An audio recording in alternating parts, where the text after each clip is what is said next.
नमस्कार। कैसे हैं आप सब। आज मैं आपको एक ऐसी कहानी सुनाने जा रहा हूँ जो मुझे इतनी अच्छी लगी कि मैंने सोचा क्यों ना ये आप लोगों के साथ भी शेयर करूं। इस कहानी में एक बूढ़ा लकड़हारा, उसके 7 बेटे और उनकी गरीबी की एक ऐसी दास्तान है जो दिल को छू जाती है। तो बस कान लगाकर सुनिए, और अगर आपको ये कहानी पसंद आए तो इसे लाइक कर देना, अपने दोस्तों के साथ शेयर भी कर देना, और हाँ, चैनल को सब्सक्राइब करना मत भूलना। चलिए अब अपनी कहानी शुरू करते हैं। ये उन दिनों की बात है जब बर्फीले तूफान ने सब जगह अपना राज फैला रखा था। आसमान पर पूरे दिन काले बादल छाए रहते थे, कड़ाके की सर्दी थी और पहाड़ों की चोटियां सफेद चादर ओढ़े बैठी थी। घाटी में तो हवाएं इतनी ठंडी चलती थी कि जिस्म को सुन्न कर दे। पेड़ों पर एक पत्ता तक नहीं था। इन्हीं पहाड़ों की ऊंचाई पर एक बूढ़े लकड़हारे की छोटी सी झोपड़ी थी। उस बूढ़े के बाल और दाढ़ी पूरी तरह से सफेद हो चुके थे। उसकी पत्नी भी उसी की तरह बूढ़ी थी। दोनों पति पत्नी बड़े ही अच्छे और नेक दिल के थे। उस बुढ़ापे में भी वो लकड़हारा अपने हाथों से काम करता था। जंगल में जाकर सूखी लकड़ियां बटोरता और उनका गट्ठर बनाकर शहर में बेच आता। जो थोड़े बहुत पैसे मिलते उसी से उनका गुजारा चलता था। उनके 7 बेटे थे और वे सब भी अपने पिता का हाथ बटाते थे। सब मिलकर जंगल में लकड़ियां लाते और उन्हें शहर में बेचते। लेकिन उनकी कमाई इतनी कम थी कि 2 वक्त की सूखी रोटी भी मुश्किल से मिल पाती थी। जब सर्दी आती तो कमाई और भी कम हो जाती, क्योंकि चारों तरफ बर्फ जमी होती थी और लकड़ियां ढूंढना भी दूभर हो जाता था। ऐसे में कई बार उन्हें एक वक्त तो प्याज कूट कर रोटी मिल जाती, लेकिन दूसरे वक्त उन्हें खाली पेट ही सोना पड़ता था। ये सब देखकर सातों भाई बहुत परेशान रहते। उन्हें इस बात का दुख था कि वे अपने बूढ़े माँ बाप की ठीक से देखभाल नहीं कर पा रहे हैं। एक दिन सब भाई एक साथ बैठे और आपस में सलाह करने लगे कि अगर यही हाल रहा तो ना तो वे अपने माँ बाप को कोई सुख दे पाएंगे और ना ही उनका अपना भविष्य अच्छा होगा। तब सबसे बड़े भाई ने कहा, मुझे तो लगता है कि हम सबको शहर जाकर कोई काम ढूंढना चाहिए। मैंने सुना है वहां अच्छी मजदूरी मिल जाती है, जिससे हमारी गरीबी दूर हो सकती है। सब इस बात पर राजी हो गए और वे अपने माता पिता के पास गए। उन्होंने अपनी इच्छा बताई कि वे सब शहर में जाकर काम करना चाहते हैं। ये सुनकर बूढ़ा बाप बोला, अरे मेरे बच्चों, तुम तो जानते हो कि मैं अब बूढ़ा हो चुका हूं। मेरी जिंदगी का कुछ भरोसा नहीं है। तुम्हारी माँ भी बूढ़ी हो गई है। अगर तुम सब साथ के साथ घर छोड़कर चले जाओगे तो हमारी देखभाल कौन करेगा। सबसे बड़े भाई ने जवाब दिया, आप बिल्कुल ठीक कहते हैं पिताजी। हम सब भाइयों का एक साथ घर छोड़ना ठीक नहीं है। इसीलिए मैंने सोचा है कि पहले मैं परदेश जाकर अपनी किस्मत आजमाऊंगा, खूब मेहनत करूंगा और जो कुछ भी कमाकर लाऊंगा वो सब आपके कदमों में रख दूंगा। उसके बाद ही किसी दूसरे भाई की बारी आएगी। बेटे की ये बात बूढ़े बाप को अच्छी लगी। उनकी मां ने भी कहा, ठीक है बेटा, मैं अपने दिल पर पत्थर रखकर तुम्हें जाने की इजाजत दे देती हूँ। फिर बूढ़े बाप ने अपने बेटे के सिर पर प्यार से हाथ फेरा और कहा, मेरे बच्चे, भला कौन सा बाप चाहता है कि इस बुढ़ापे में वो अपने बेटे से दूर हो जाए। लेकिन अगर भगवान को यही मंजूर है और तुम अपनी किस्मत आजमाना चाहते हो तो मैं तुम्हें रोक नहीं सकता। जाओ, शहर जाकर खूब मेहनत करो। बस एक बात मेरी हमेशा याद रखना। कौन सी बात पिताजी? बेटे ने पूछा। बस यही कि हमेशा सच बोलना। जो भी काम मिले उसे पूरी ईमानदारी और लगन से करना। ईश्वर पर विश्वास रखना और अपने बड़ों का आदर करना। फिर देखना तुम जरूर कामयाब हो जाओगे। बेटे ने कहा, ठीक है पिताजी, मैं आपकी ये सीख हमेशा याद रखूंगा। अगले दिन सूरज परदेश जाने के लिए तैयार हो गया। उसकी मां ने उसकी पोटली में 2 सूखी रोटियां और प्याज बांध दिया। सूरज ने बारी बारी से अपने सारे भाइयों को गले लगाया और फिर अपने बूढ़े माता पिता के पैर छूकर घर से निकल पड़ा। वह अपने परिवार से दूर बर्फ से भरी वादियों में उतर गया। एक पहाड़ी रास्ते पर पैदल ही वो शहर की तरफ चल पड़ा। चलते चलते शाम हो गई और उसे दूर एक टीले पर रोशनी दिखाई दी। सूरज ने उसी रोशनी की तरफ चलना शुरू कर दिया। वह रोशनी एक झोपड़ी से आ रही थी। सूरज ने झोपड़ी के बाहर खड़े होकर आवाज दी, क्या अंदर कोई है? 2-3 बार आवाज देने के बाद एक बूढ़ी औरत बाहर आई और बोली, तुम कौन हो बेटा और तुम्हें क्या चाहिए? सूरज ने उन्हें हाथ जोड़कर प्रणाम किया और कहा, माँ जी, मैं परदेसी हूँ, अपने माँ बाप के लिए मजदूरी करने निकला हूँ। अगर आप मुझे इजाजत दें तो मैं आज की रात यहाँ रुक सकता हूँ। बूढ़ी औरत ने सूरज के सिर पर प्यार से हाथ रखा और कहा, अरे बेटे, तुम तो बड़े नेक बच्चे हो जो इस कड़ाके की सर्दी में अपने बूढ़े माँ बाप के लिए काम करने निकले हो। आ जाओ अंदर, मेरी झोपड़ी तुम्हारे लिए ही है। आपका बहुत बहुत धन्यवाद, कहकर सूरज अंदर आ गया। उसने उस रात उस झोपड़ी में ही गुजारी। बुढ़िया ने उसे बकरी का दूध पीने को दिया। सूरज ने भी अपनी पोटली से रोटी और प्याज निकालकर खाया। अगली सुबह जब सूरज जाने लगा तो बूढ़ी औरत ने उसे 2 सूखी रोटियां दी और थोड़ा सा प्याज उसकी पोटली में बांध दिया। सूरज ने कहा, माँ जी, इसकी क्या जरूरत थी? नहीं बेटा, बुढ़िया ने कहा, तुम सफर पर जा रहे हो, रास्ते में भूख लगेगी तो खा लेना। बूढ़ी अम्मा को धन्यवाद कहकर सूरज एक बार फिर अपने सफर पर निकल पड़ा। अब वह पहाड़ों से उतरकर मैदान में आ चुका था। यहाँ बर्फ नहीं थी, बल्कि चारों तरफ हरियाली थी। मौसम भी बहुत अच्छा था, लेकिन घर बहुत कम थे। शाम होते होते वो एक ऐसी जगह पहुंचा जहां एक पुराना सा घर था, जो शायद एक चक्की की दुकान थी। वो सोच ही रहा था कि रात कहाँ बिताऊं, तभी उस चक्की का दरवाजा खुला और एक सफेद दाढ़ी वाला बूढ़ा आदमी बाहर आया। सूरज ने उसे नमस्ते किया।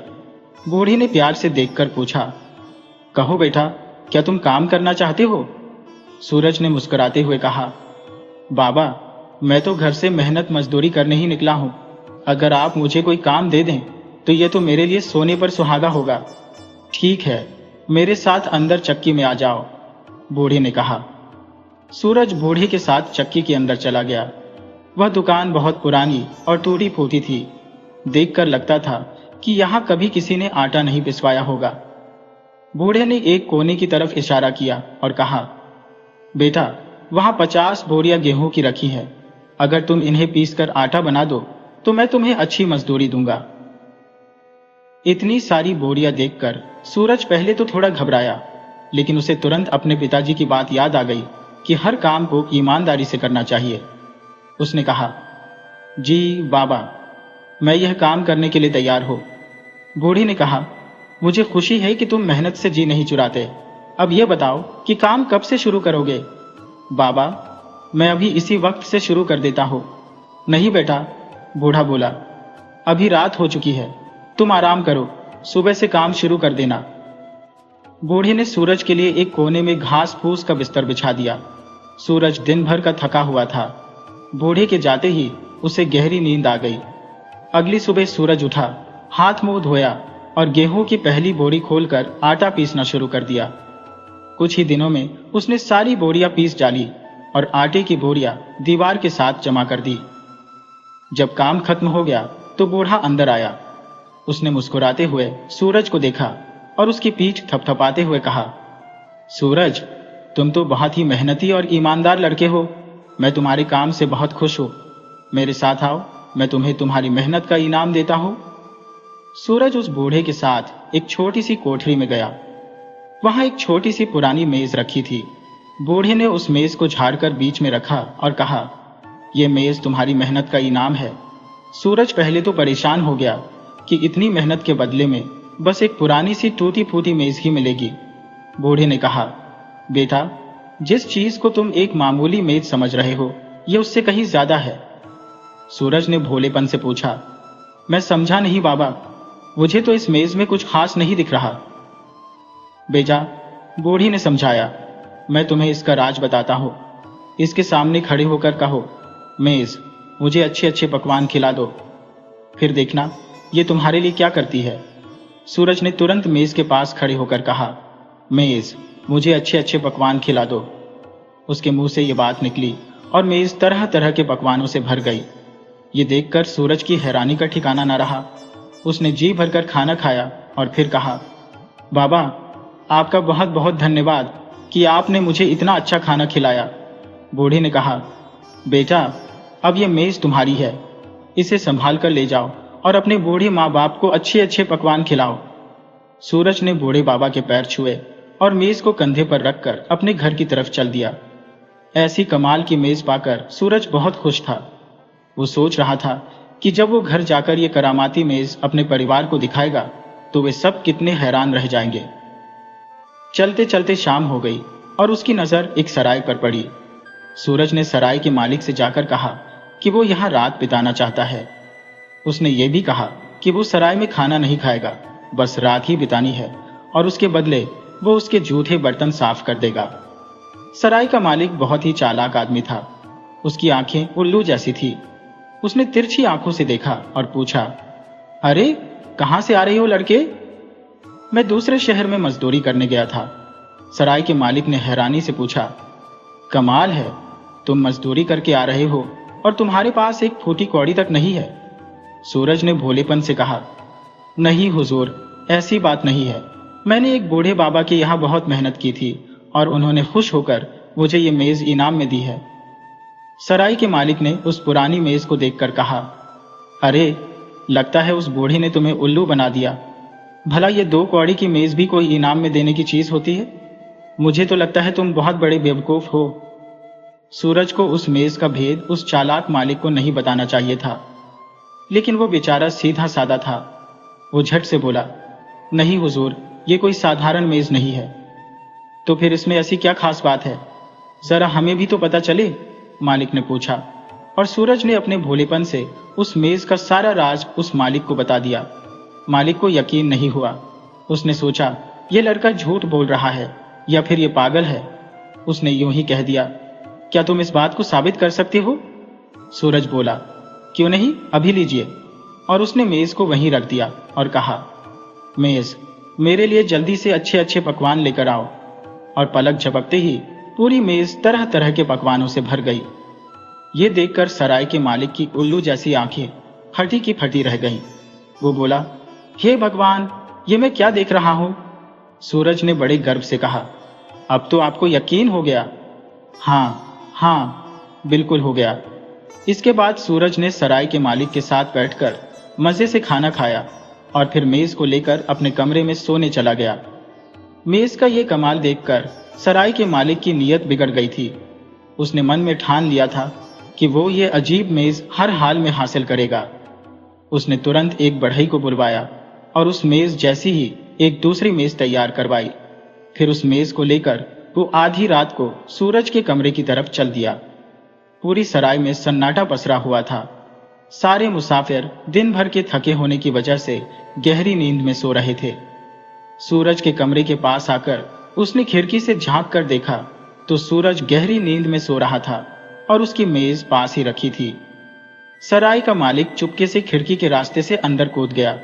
उसने सूरज की असली मेज उठाई और उसकी जगह पर दूसरी नकली मेज रख दी। फिर उल्टे पांव खिड़की से वापस चला गया। अपने कमरे में पहुंचकर उसने जादू की मेज एक कोने में रख दी और दरवाजा बंद कर लिया। उसने मेज से कहा, मेज, मेरे लिए फौरन अच्छे अच्छे पकवान लेकर आओ। और पलक झपकते ही मेज पर तरह तरह के पकवान सज गए। सराय का पेटू मालिक भूखे भालू की तरह खाने लगा और देखते ही देखते सारा खाना चट कर गया। उसके बाद उसने मेज को अपने कमरे में बने एक खुफिया तहखाने में छुपा दिया। सुबह हुई, मुर्गे ने बांध दी तो सूरज की भी आंख खुल गई। सबसे पहले उसने तसल्ली की कि उसकी जादू की मेज उसी के पास पड़ी है। वो बहुत खुश हुआ। बिस्तर से उठकर उसने हाथ मुंह धोया और सराय के मालिक के पास आकर बोला, अच्छा साहब, अब मुझे जाने की इजाजत दीजिए। आपका बहुत बहुत धन्यवाद। सराय के मालिक ने अपनी उल्लू जैसी आंखें घुमाकर कहा, अरे इसमें धन्यवाद कैसा, मुसाफिरों की सेवा करना तो हमारा फर्ज है। और फिर सूरज ने वहां से विदा ली। लेकिन जैसे ही वो 2 कदम चला, वापस आकर सराय के मालिक से कहने लगा, मैं माफी चाहता हूं, मैं तो भूल ही गया था कि मैंने इस शर्त पर रात गुजारी थी कि सुबह आपके बर्तन साफ कर दूंगा। लाइए, मैं बर्तन साफ कर देता हूं। सराय के मालिक ने बड़ी मक्कारी से सूरज के सिर पर हाथ फेरा और बोला, इसकी क्या जरूरत है बेटा, तुम इतने अच्छे लड़के हो कि मैं तुमसे रात बिताने का किराया भी नहीं लूंगा।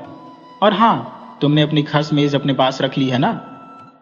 हाँ, देखिए ये मेज मेरे पास है, सूरज ने कहा।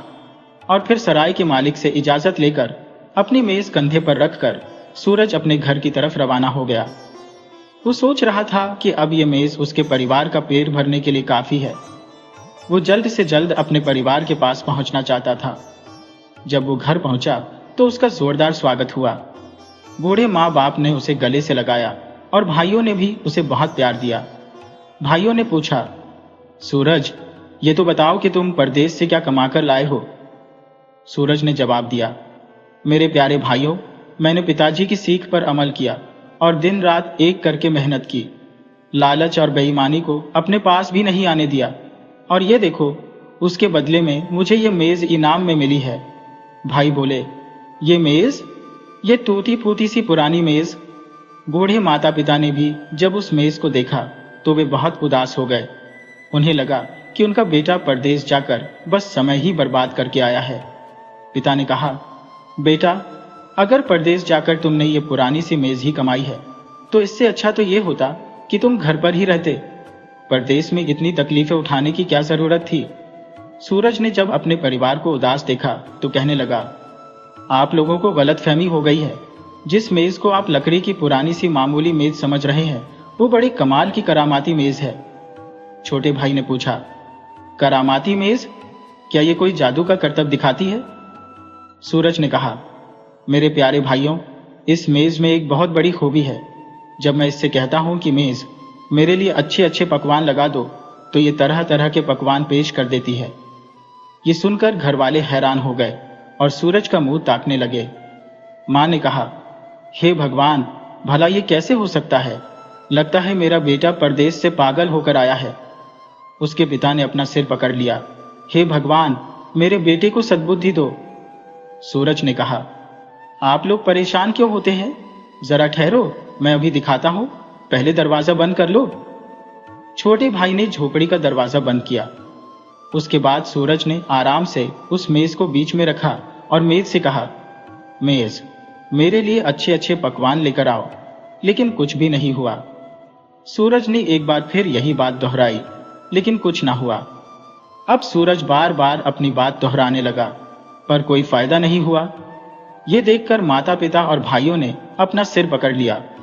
पिता ने सूरज के सिर पर हाथ रखा और कहा, बेटा, लगता है परदेश के सफर ने तुम्हारे दिमाग पर अच्छा असर नहीं डाला, इसलिए अच्छा यही रहेगा कि तुम आराम करो।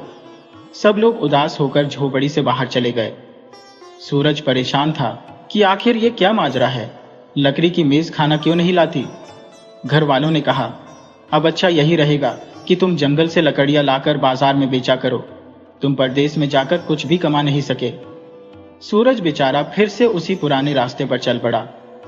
इस तरह से दिन गुजरते गए और उन लोगों की गरीबी और भी बढ़ती गई। खाने वाले बहुत थे, लेकिन कमाई का जरिया सिर्फ लकड़ियां चुनकर लाना था। कुछ दिनों बाद सूरज का एक भाई मंगल अपने पिता के पास गया और कहने लगा, पिताजी, हम लोग दिन ब दिन गरीब होते जा रहे हैं। अगर यही हाल रहा तो नौबत भूखे मरने तक आ जाएगी। बूढ़े बाप ने कहा, बेटा, अब तुम ही बताओ कि हम अपनी गरीबी कैसे दूर करें। परदेश जाकर भी कोई रोटी नहीं कमा सकता। अब तुम अपने भाई सूरज को ही देख लो, जैसा गया था वैसा ही वापस आ गया। मंगल ने कहा, पिताजी, इस बार मैं परदेश जाऊंगा और अपनी किस्मत आजमाऊंगा। अरे मेरे बेटे, क्या तुमने अपने भाई की हालत नहीं देखी? पिताजी, मैं वो गलती नहीं करूंगा जो मेरे भाई ने की। मैं वादा करता हूं कि मैं बहुत ईमानदारी और समझदारी से काम लूंगा। ढेर सारे पैसे कमाकर लाऊंगा और फिर आपको इस बुढ़ापे में काम करने की कोई जरूरत नहीं रहेगी। बूढ़े माता पिता ने मंगल को रोकने की बहुत कोशिश की, लेकिन वो नहीं माना। न चाहते हुए भी बूढ़े माता पिता ने उसे इजाजत दे दी। मंगल अपनी रूखी सूखी रोटी और प्याज पोटली में बांधकर अपने सफर पर निकल पड़ा। मंगल बर्फ से ढकी चोटियों को पार करता हुआ मैदानी इलाके में आ गया। चलते चलते जब वो थक गया तो उसे दूर एक कच्चे मकान के पास एक दिया जलता हुआ दिखाई दिया। ये वही घर था जहां सूरज भी रुका था। मंगल ने भी बुढ़िया से इजाजत लेकर वहां रात गुजारी। अगली सुबह वो फिर अपने सफर पर निकल गया। चलते चलते दोपहर हो चुकी थी और उसे भूख लगने लगी। उसने पेड़ों से कुछ शहतूत और फल तोड़कर खाए और फिर कुछ देर के लिए एक पेड़ के नीचे सुस्ताने लगा, लेकिन वो बहुत देर तक सोता ही रहा। जब उसकी आंख खुली तो शाम हो चुकी थी। उसे बहुत दुख हुआ कि वो इतनी देर तक क्यों सोता रहा, क्योंकि शहर अभी भी वहां से काफी दूर था उसे एक बार फिर रात बिताने की चिंता होने लगी। लेकिन अंधेरा अभी पूरी तरह से नहीं हुआ था। वो आगे की तरफ चलने लगा। दूर दूर तक उसे कोई घर नहीं दिख रहा था, लेकिन फिर उसे उम्मीद की एक किरण दिखी और दूर एक छोटा सा घर दिखाई दिया। वो उस घर में पहुंचा और दरवाजा खटखटाया। कोई है क्या? उस पुराने मकान से एक बूढ़ा आदमी बाहर निकल कर आया और पूछा, कौन हो तुम? बाबा, मैं परदेसी हूँ और रात बिताने के लिए कोई जगह ढूंढ रहा हूँ। अगर आप मुझे इजाजत दें तो मैं किसी कोने में पड़ा रहकर रात गुजार लूंगा। अंदर आ जाओ बेटा। और फिर बूढ़ा आदमी मंगल को अपने साथ लेकर अंदर आ गया। वहां एक चटाई बिछी हुई थी। बूढ़े ने चटाई की तरफ इशारा किया और कहा, तुम इस चटाई पर रात बिता सकते हो। सुबह नहा धोकर मंगल आगे के सफर के लिए तैयार हुआ तो बूढ़े आदमी ने पूछा, बेजा, तुम परदेश किस लिए जाना चाहते हो? मंगल ने बताया कि वो मजदूरी कमाना चाहता है और अपनी किस्मत आजमाना चाहता है। बूढ़े आदमी ने कहा, अगर तुम मेरे यहाँ मजदूरी कर लो तो मैं तुम्हें अच्छी मजदूरी दूंगा। उसके बाद तुम चाहो तो परदेश चले जाना। मंगल ने कहा, हुजूर, मैं मेहनत मजदूरी करने के लिए ही घर से निकला हूं। मुझे भला काम करने में क्या परेशानी हो सकती है? आप बताइए कि मुझे क्या करना होगा। और फिर बूढ़ा आदमी मंगल को अपने घर के दूसरी तरफ ले गया। वहां एक बड़ा सा बागीचा था जहां कई पेड़ गिरे हुए थे। बूढ़े ने पेड़ों की तरफ इशारा करते हुए कहा, मैं चाहता हूं कि तुम इन पेड़ों को यहां से साफ कर दो। क्या तुम ऐसा कर सकोगे? क्यों नहीं बाबा, जब मैं यह काम करने के लिए ही निकला हो तो जो भी काम मिले मैं ठीक से करूंगा। तो फिर ठीक है, तुम अभी से काम करना शुरू कर दो। इतना कहकर बूढ़ा आदमी वहां से चला गया। मंगल पेड़ों को जोर लगाकर एक तरफ करने की कोशिश करने लगा। ये काम सच में बहुत ही मेहनत का था। बड़े बड़े पेड़ों के ढेर सारे तने वहां बिखरे पड़े थे। ये तो भगवान ही जानता था कि इन्हीं किसी आंधी तूफान ने उखाड़ा है या कोई और वजह थी। मंगल ने एक बड़ी रस्सी की मदद से उन पेड़ों को खींच खींच कर एक तरफ रखना शुरू कर दिया। दोपहर तक उसने बहुत कड़ी मेहनत की। काम बहुत मुश्किल था, लेकिन उसने आराम नहीं किया। इस तरह उसने कुछ ही दिनों में सारे पेड़ एक तरफ लगा दिए। जब काम खत्म हो गया तो बूढ़ा आदमी मंगल से मिलने आया। मंगल ने कहा, बाबा, देख लीजिए, मैंने आपके बाग में पड़े हुए सारे पेड़ों को उठाकर एक तरफ जमा कर दिया है। अब मेहरबानी करके मुझे मेरी मजदूरी दे दीजिए ताकि मैं वापस जाकर अपने परिवार से मिल सकूं। बूढ़ा आदमी मंगल के काम से बहुत खुश था। वो मंगल को अपने साथ बागीचे के दूसरे कोने में ले गया जहां एक मरियल सा गड्ढा बंधा हुआ था। बूढ़े ने गड्ढे की रस्सी खोलकर मंगल को थमा दी और कहा, ये लो बेटा, ये है तुम्हारी मेहनत का इनाम। मंगल पहले तो बहुत हैरान हुआ। उस मरियल से गधे को देखने के बाद वो कहने लगा, माफ कीजिएगा, क्या आप मुझे इस गड्ढे की जगह पर कुछ चांदी के सिक्के नहीं दे सकते ताकि मैं उन पैसों से कुछ खरीद कर अपने माँ बाप के लिए ले जा सकूं? बूढ़े आदमी ने कहा, बेटा, तुम जिस गड्ढे को एक मरियल सा गधा समझ रहे हो, असल में ये सोने की खान है। बाबा, मैं आपका मतलब नहीं समझा। मतलब ये कि इस गड्ढे में एक खास ताकत है। अगर तुम इसके आगे कपड़ा बिछाकर ये कहोगे कि प्यारे गधे, इस चादर को सोने के सिक्कों से भर दो, तो ये गधा तुरंत तुम्हारा हुक्म मानेगा। मंगल ने हैरानी से कहा, बाबा, मुझे आपकी बात पर यकीन नहीं होता। बूढ़े ने कहा, अच्छा, तो अभी रुको। बूढ़े ने गधे के सामने एक कपड़ा बिछाया और फिर गधे को हुक्म दिया, प्यारे गधे, इस चादर को सोने के सिक्कों से भर दो। बूढ़े का इतना कहना था कि गधे ने अपना मुंह ऊपर उठाया, थोड़ा सा खांसा और फिर अपना मुंह खोलकर चादर पर झुकाया तो उसके मुंह से सोने के सिक्के गिरने लगे। जब वहां सोने के सिक्कों का ढेर लग गया तब गधे ने अपना मुंह बंद कर लिया। ये देखकर मंगल की आंखें फटी की फटी रह गईं। बूढ़ी ने कहा, क्यों बेटा, अब तो तुम्हें मेरी बात पर विश्वास हो गया। अब ये लो, गधी की रस्सी पकड़ो और इसे अपने घर ले जाओ। मंगल ने उस बूढ़े को प्रणाम किया और उसका धन्यवाद दिया। फिर वो गधी को लेकर अपने घर की तरफ चल दिया। उसका दिल खुशी से उछल रहा था। उसने बहुत मेहनत की थी और ईश्वर ने उसे उसकी मेहनत से भी बढ़कर इनाम दे दिया था। वो सोच रहा था कि जब वो घर जाकर अपने माता पिता और भाइयों के सामने सोने के ढेर लगाएगा तो वे सब कितने खुश हो जाएंगे। मंगल इन्हीं ख्यालों में डूबा हुआ अपने घर की तरफ चल दिया। शाम ढलते ढलते वो उसी सराय के पास पहुंचा जहां उसका भाई सूरज भी आया था। मंगल ने सराय के दरवाजे पर दस्तक दी। सराय का मक्कार मालिक अपनी उल्लू जैसी आंखों के साथ बाहर निकला, लेकिन उसने एक गरीब लड़के को एक मरियल से गधे के साथ देखा। वो गुस्से से बोला, बाबा माफ करो, सुबह से भिखारियों को भीख देते देते मैं तंग आ गया हूँ। मंगल ने सराय के मालिक से कहा, हुजूर, मैं कोई भिखारी नहीं हूँ, बल्कि एक मुसाफिर हूँ और आपकी सराय में रात बिताना चाहता हूँ। मेरे पास किराया भी है। मालिक बोला, क्या कहा? किराया भी है? ये मूंग और मसूर की दाल। तुम जैसे भिखमंगों के पास कभी पैसे हुए भी हैं? चल भाग यहां से। सराय का मालिक दरवाजा बंद करने ही वाला था कि मंगल ने कहा, लीजिए, ये रहा किराया। और मंगल ने कुछ सोने के सिक्के निकालकर उस आदमी के सामने रख दिए।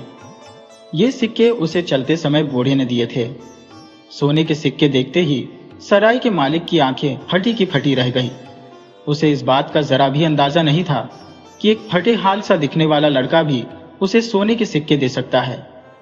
उसने तुरंत अपनी चाल बदली और चापलूसी करते हुए कहने लगा, माफ करना बेटा, मैं तुम्हें पहचान ना सका। अरे बाहर सर्दी में क्यों खड़े हो? अंदर आ जाओ ना। आ जाओ आ जाओ, शाबाश। और इसे अपना ही घर समझो। ये गधा उधर बांध दो। मंगल बोला, धन्यवाद हुजूर, लेकिन इस गद्दी को मैं अपने साथ ही रखूंगा। जैसी तुम्हारी मर्जी बेटा। मालिक ने कहा, बेटा, मैं तुमसे माफी चाहता हूं कि मैं तुम्हें पहचान ना सका। सराय का मालिक मंगल को लेकर एक ऐसे कमरे में आया जो काफी साफ सुथरा था। बेटे, इसे अपना ही घर समझो। मंगल ने अपनी गठरी वहीं रखी और अपने गद्दे को पलंग के साथ बांध दिया। मालिक ने अपनी चालाकी से पूछा, बेटा, ये सोने के सिक्के तुम्हें कहां से मिले? मंगल ने गर्व से कहा, ये मेरी मेहनत का फल है। इस पर मालिक ने हैरानी जताई, मेहनत का फल और वो भी सोने के सिक्के? मुझे तो लगता है तुमने कहीं से चोरी की है। ये सुनकर मंगल को गुस्सा आ गया। तो क्या आप समझते हैं कि मैं चोर हूं? अब मालिक भी अपनी आवाज ऊंची करने लगा, हाँ बिल्कुल, तुम चोर हो। मैं अभी कोतवाल को बुलाता हूं और तुम्हें उनके हवाले कर देता हूं, वरना सच सच बता दो कि ये सिक्के कहां से आए। मंगल अब बड़ी मुसीबत में फंस चुका था। अगर वो सच नहीं बताता तो कोतवाल उसे पकड़ कर ले जाएगा, और अगर ऐसा हुआ तो उसकी बदनामी भी होगी और उसका गद्दा भी छिन जाएगा। उसने सोच समझकर फैसला किया कि वो सारी बात मालिक को बता देगा। उसने गद्दे की सच्चाई मालिक को बता दी। सच्चाई सुनकर मालिक ने अविश्वास से पूछा, क्या कहा? यह मरियल सा गधा सोने के सिक्के देता है? हाँ हुजूर, मंगल ने कहा। अगर आपको यकीन नहीं होता तो मैं अभी सबूत दे सकता हूं।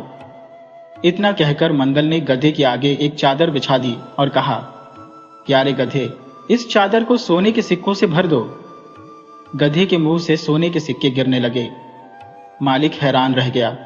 उसने मंगल को देखा और एक कुटिल मुस्कान के साथ बोला, तुम तो बड़े किस्मत वाले हो जो तुम्हें ऐसा गधा मिल गया, लेकिन इसे बहुत संभाल कर रखना, जमाना बहुत खराब है। तुम चिंता मत करो, सराय में तुम्हें कोई परेशानी नहीं होगी।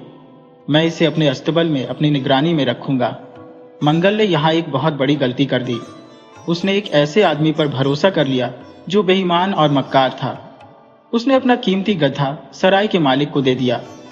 मालिक को तो लगा था कि मंगल उस पर भरोसा नहीं करेगा और गधा नहीं देगा, लेकिन जब मंगल ने गधा उसके हवाले किया तो वो हैरान रह गया। मंगल ने कहा, हुजूर, बस एक ही बात है, आप इस गद्दे का अच्छी तरह से ख्याल रखिएगा, कहीं ये इधर उधर ना हो जाए। सराय के मालिक ने खुशी से कंधे उचकाए। अरे बेटा, मैं इसे अपना गद्दा समझकर रखूंगा और इसकी देखभाल करूंगा, तुम बिल्कुल फिक्र मत करो। और फिर मालिक गद्दे को लेकर कमरे से बाहर आ गया। उसने गद्दे को अपने अस्तबल में बांध दिया। फिर जल्दी से किसी दूसरे अस्तबल में जाकर एक ऐसा गधा ढूंढने लगा जो मंगल के गधे से बिल्कुल मिलता जुलता हो। सभी गधे एक जैसे ही दिखते हैं। मालिक को थोड़ी सी कोशिश के बाद ही एक ऐसा गधा मिल गया जो कद काठी और रंग में मंगल के गद्दे जैसा था। वह उस गधे को पकड़कर अपने अस्तबल में लाया जहां सोने के सिक्के देने वाला गधा घास खा रहा था। सराय के बेईमान मालिक ने मंगल के गधे की जगह पर दूसरा गधा बांध दिया और असली गधे को लेकर अपने तहखाने में चला गया। वहां उसने गधे को अच्छी तरह से बांध दिया। सुबह होने पर उसने सबसे पहले जाकर देखा कि कहीं मंगल को शक तो नहीं हो गया। लेकिन मंगल तो अपने गधे के साथ बातें कर रहा था। यारे गधे, जब मैं तुम्हें अपने घर लेकर जाऊंगा तो तुम मेरी सारी गरीबी दूर कर दोगे। यह देखकर मालिक मन ही मन हंस रहा था। वो सोच रहा था कि यह कितना बेवकूफ है। जब ये घर जाकर देखेगा कि इसके गधे का सारा जादू गायब हो चुका है तो इसका क्या हाल होगा। लेकिन अब उसे इस बात की चिंता थी कि कहीं मंगल गधे के आगे चादर फैलाकर सिक्कों की फरमाइश ना कर दे, क्योंकि ऐसा करने पर उसे शक हो सकता था। यह सोचकर वो मंगल के पास गया और घबराते हुए कहने लगा, बेटा, जब मैं रात को तुम्हारे कमरे से बाहर निकला था तो इस इलाके का एक बहुत खतरनाक डाकू यहाँ आ गया और मुझसे रात बिताने के लिए कहने लगा। मैं भला उसे कैसे मना करता, इसलिए वो तुम्हारे पास वाले कमरे में ही सो रहा है। मैं चाहता हूं कि तुम फौरन यहां से निकल जाओ, क्योंकि वो डाकू बहुत जालिम और लालची है। अगर उसे पता चला कि तुम्हारे पास सोने के सिक्के देने वाला गधा है तो वो इसे तुमसे छीन लेगा। यह सुनकर मंगल परेशान हो गया और मालिक की तरफ देखते हुए बोला, आपने ये बताकर बड़ी मेहरबानी की। मैं अभी की अभी सराय से चला जाता हूँ। हाँ बेटा, इसी समय निकल जाओ, इसी में तुम्हारी भलाई है।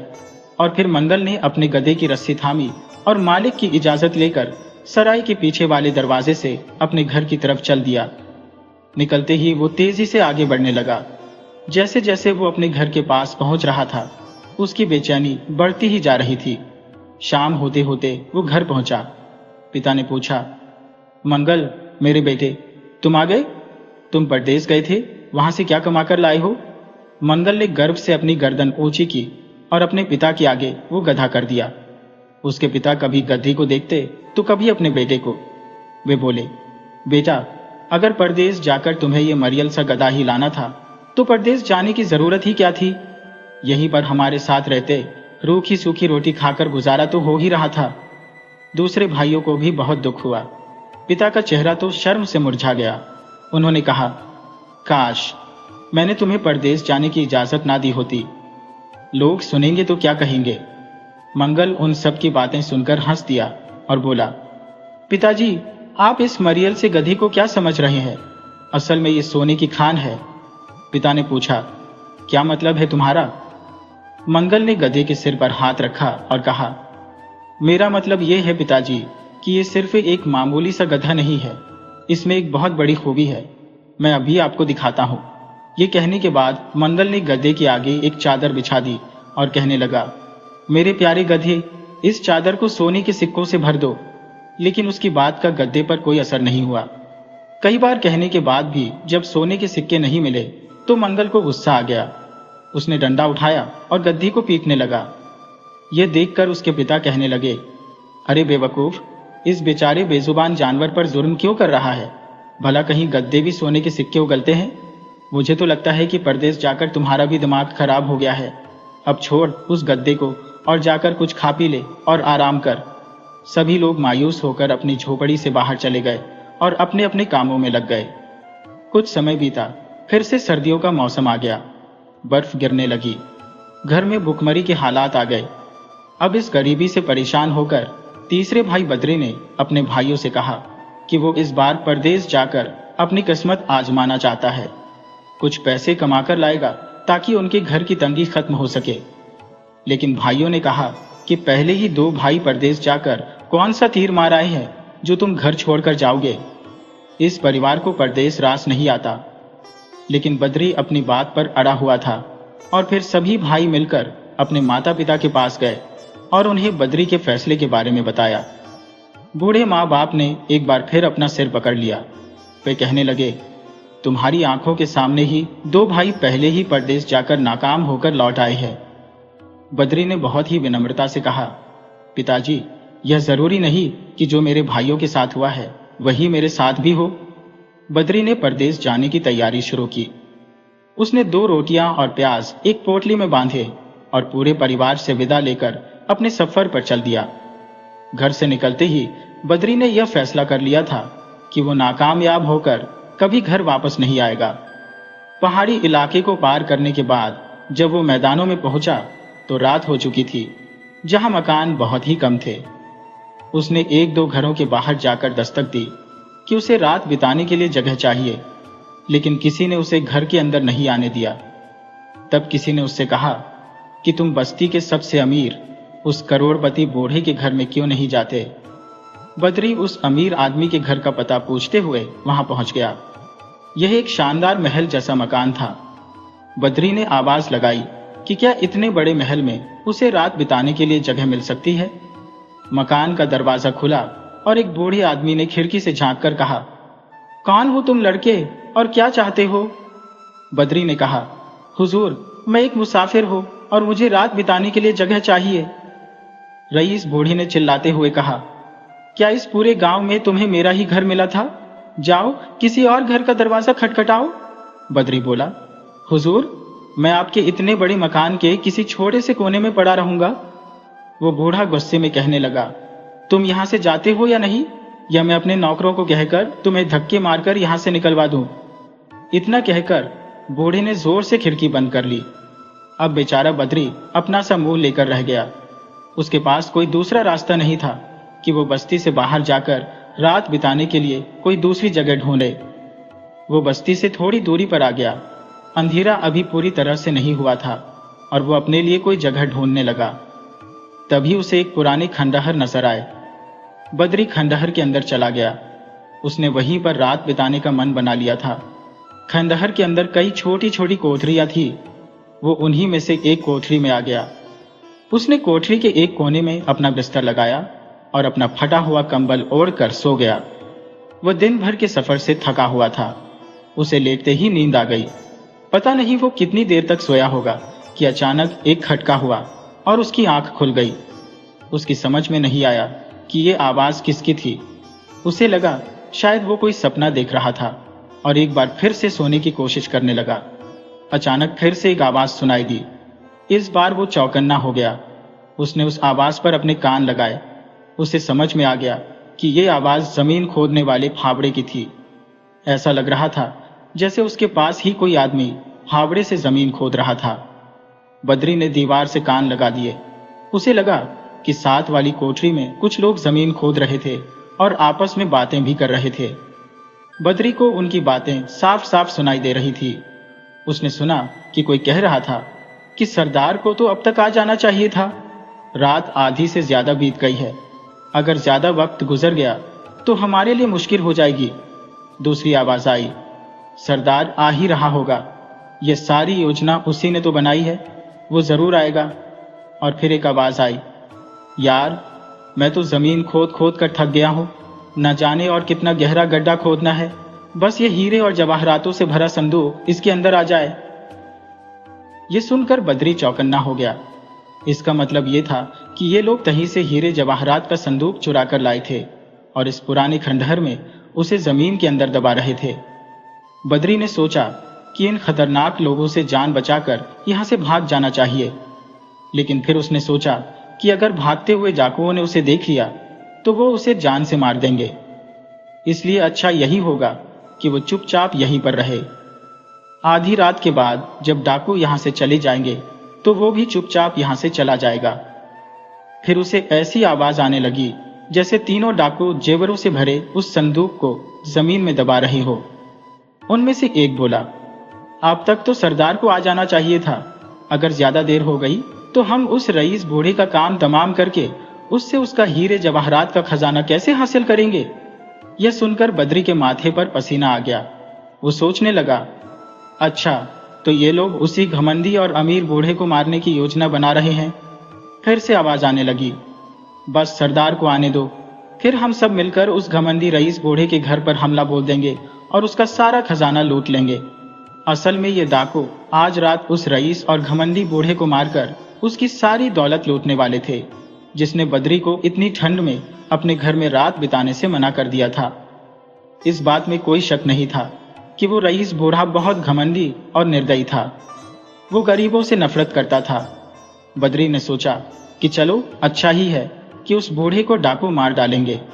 लेकिन फिर उसे अपने पिता की नसीहत याद आ गई कि बड़ों का हमेशा आदर करना और उन्हें किसी मुसीबत में देखकर उनकी मदद करना। पिता की बात याद आते ही उसने ये फैसला कर लिया कि वो इन डाकुओं के हाथों उस बूढ़े को मरने नहीं देगा। वो हर कीमत पर उस बूढ़ी की जान बचाएगा। और फिर बद्री दबे पांव छुपते छुपाते डाकुओं की नजरों से बचकर उस खंडहर से बाहर निकल गया। वो जल्दी से जल्दी बूढ़े के पास पहुंचकर उसे डाकुओं की इस योजना के बारे में बताकर सावधान करना चाहता था। कुछ ही देर में वो उस रईस बूढ़े की हवेली के बाहर खड़ा था। गांव के सभी लोग सो चुके थे। चारों तरफ खामोशी थी। बद्री ने 2-3 बार दरवाजे पर दस्तक दी। चौथी बार दस्तक देने पर दरवाजे की खिड़की खुली और फिर उस घमंडी बूढ़े ने अपना चेहरा दिखाया और बोला, कौन बदतमीज है जो आधी रात को मुझे परेशान करने आया है? बद्री ने कहा, हुजूर, आपसे बहुत जरूरी बात करनी है, इसलिए मुझे अंदर आने दीजिए। बूढ़े ने डांटते हुए कहा, इतनी रात को मुझसे जरूरी बात करने वाले तुम कौन हो? चले जाओ यहां से, मैं तुम्हें बिल्कुल नहीं जानता। इसके बाद बूढ़े ने जोर से खिड़की बंद कर ली। बद्री को ऐसा लगा जैसे उस बूढ़ी ने अपनी जिंदगी की खिड़की बंद कर ली हो, लेकिन उसे हर हाल में उस बूढ़े की जान बचानी थी। वो एक बार फिर दरवाजे पर मुक्के मारने लगा। बूढ़े ने गुस्से से एक बार फिर खिड़की खोली और गुर्राया, बेशर्म लड़के, तुम यहां से अभी तक गए नहीं? बद्री बोला, हुजूर, यह आपकी जिंदगी और मौत का सवाल है। अगर आपने मेरी बात नहीं सुनी तो सुबह होने से पहले ही डाकू आपको मारकर आपका घर लूट कर ले जाएंगे। बद्री के मुंह से यह बात सुनकर बूढ़ा घबरा गया और बोला, ये तुम क्या कहते हो? मैं सच कह रहा हूं हुजूर, अगर आप मुझे अंदर आने देंगे तो मैं आपको सारी बात बताऊंगा। घमंडी बूढ़े को बद्री की बातों पर थोड़ा विश्वास होने लगा। वो तुरंत दरवाजा खोलकर उसे अंदर ले आया। बद्री ने उस बूढ़े को सारी सच्चाई बताई। बूढ़ा बोला, मैं कैसे मान लूं कि तुम सच कह रहे हो? बद्री बोला, हुजूर, ये समय मेरे सच और झूठ को परखने का नहीं है। वक्त बीतता जा रहा है और डाकू सुबह होने से पहले आपको मारकर आपका खजाना लूट कर ले जाएंगे, इसलिए फौरन आपको अपना बचाव करना चाहिए। बूढ़े को बद्री की बातों पर विश्वास होने लगा था। वो उठा और अपनी हवेली के उस कमरे में गया जहां उसके हट्टे कट्टे नौकर रहते थे। नौकरों को जगाकर उनके हाथों में तलवारें देकर उसने उन नौकरों को अपने कमरे में छुपा दिया और खुद पलंग के नीचे छिप गया। आधी रात के बाद जब डाकुओं ने हवेली पर हमला बोला, वे रस्सियां लगाकर बड़ी बड़ी दीवारें फांदकर अंदर आ गए और सीधा बूढ़े के कमरे में पहुंच गए। लेकिन इससे पहले कि वे कुछ कर पाते, बूढ़े के हट्टे कट्टे नौकर, जो पहले से ही तैयार थे, उन्होंने डाकुओं पर हमला बोल दिया। डाकू इस हमले से अनजान थे। अचानक हुए इस हमले के कारण वे बच नहीं पाए। नौकरों ने डाकुओं को काबू में किया और उन्हें रस्सी से बांध दिया। कुछ देर बाद वहां पर कोतवाल को बुला लिया गया और फिर कोतवाल उन सभी डाकुओं को जेल में डाल देता है। रईस बूढ़ा अब बद्री से बहुत खुश था। उसने बद्री का धन्यवाद किया और कहा, बेटा, तुम्हारे इस बहादुरी भरे काम के बदले में मैं तुम्हें इनाम देना चाहता हूं। इसके बाद बूढ़े ने अपनी तिजोरी में से एक सोने के सिक्कों की थैली निकाली और बद्री को थमा दी। कहने लगा, बेटा, मेरे ख्याल से इतनी दौलत तुम्हारे पूरे परिवार की गरीबी को खत्म करने के लिए काफी होगी। और साथ ही बूढ़े ने एक डंडा बद्री को देते हुए कहा, ये डंडा भी तुम रखो। ये कोई मामूली डंडा नहीं है, बल्कि सच्चाई उगलवाने वाला डंडा है। ये तुम्हारी दौलत की रक्षा करेगा। अगर तुम सो भी रहे होगे तो ये तुम्हारी दौलत चुराने वाले को अच्छा सबक सिखा देगा और उसकी तब तक पिटाई करता रहेगा जब तक कि तुम इसे रुकने के लिए नहीं कहोगे। बद्री ने सोने के सिक्कों की थैली ली और डंडा लिया और फिर बूढ़े आदमी को धन्यवाद करके वो वापस अपने घर की तरफ चल दिया। चलते चलते बद्री उसी सराय पर जा पहुंचा जहां उसके 2 भाई पहले भी रुक चुके थे। उसने दरवाजा खटखटाया। सराय के मालिक ने दरवाजा खोला। बद्री ने कहा, हुजूर, मुझे यहाँ पर रात बिताने के लिए जगह चाहिए और मेरे पास देने के लिए किराया भी है। सराय के मालिक ने जब बद्री के हाथ में वो पोटली देखी तो समझ गया कि जरूर इस पोटली के अंदर दौलत होगी। वो तुरंत उसे सराय के अंदर ले आया और उसे एक कमरे में ठहरा दिया। आधी रात हो जाने के बाद सराय के मालिक के मन में लालच आ गया। वो बद्री की पोटली चुराने के लिए कमरे से बाहर निकला और दबे पांव खिड़की के रास्ते वो बद्री के कमरे के अंदर पहुंच गया। जैसे ही उसने बद्री की पोटली को हाथ लगाया तो सोए हुए बद्री के पास रखा हुआ डंडा हवा में उठा और सराय के मालिक को पीटने लगा। डंडे की मार पड़ते ही सराय का मालिक चीखने चिल्लाने लगा, जिससे बद्री की नींद खुल गई और उसे ये समझते देर न लगी कि सराय का मालिक अवश्य ही उसकी दौलत चुराने के लिए आया था। बद्री बोला, क्यों हुजूर, आपको मेरा माल चोरी करने की क्या जरूरत आ पड़ी? सराय का मालिक रोते हुए कहने लगा, भाई, अपने इस जंदे से मेरी जान छुड़ाओ। मैंने तो समझा था कि तुम भी पहले वाले 2 लड़कों की तरह बेवकूफ निकलोगे जिनसे मैंने करामाती मेज और चमत्कारी गधा चुराया था, लेकिन तुम तो बड़े ही होशियार निकले। मेहरबानी करके मुझे माफ कर दो, इस जंदे से मेरी जान बचा लो। जब बद्री ने सराय के मालिक से ये बात सुनी तो वो समझ गया कि वो दोनों लड़के उसके भाई ही थे और उन्होंने घर आकर जो बात कही थी वो झूठ नहीं थी। बद्री बोला, वो दोनों लड़के मेरे भाई थे और ये डंडा तुम्हारी पिटाई तब तक करता रहेगा जब तक तुम वो गधा और वो मेज मेरे हवाले नहीं कर देते। सराय के मालिक ने उसी समय गधा और चमत्कारी मेज बद्री के हवाले कर दी। इसके बाद बद्री ने डंडे को रोकने का हुक्म दिया और सराय के मालिक को चेतावनी देते हुए कहा कि आइंदा से अगर तुमने किसी मुसाफिर का सामान चुराया तो फिर तुम्हें इस डंडे से कोई नहीं बचा सकेगा। इसके बाद बद्री गधे, मेज और अपने डंडे को लेकर वापस अपने घर की तरफ चल दिया।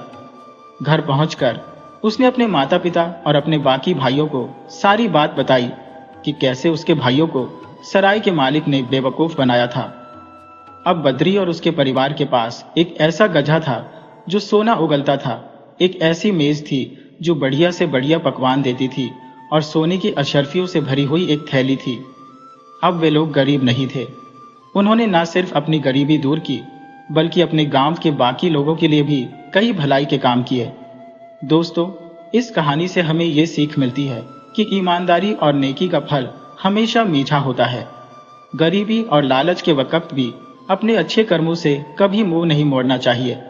अगर आप सच और ईमानदारी के रास्ते पर चलते हैं तो भगवान आपकी मदद करने के लिए किसी न किसी रूप में जरूर आता है।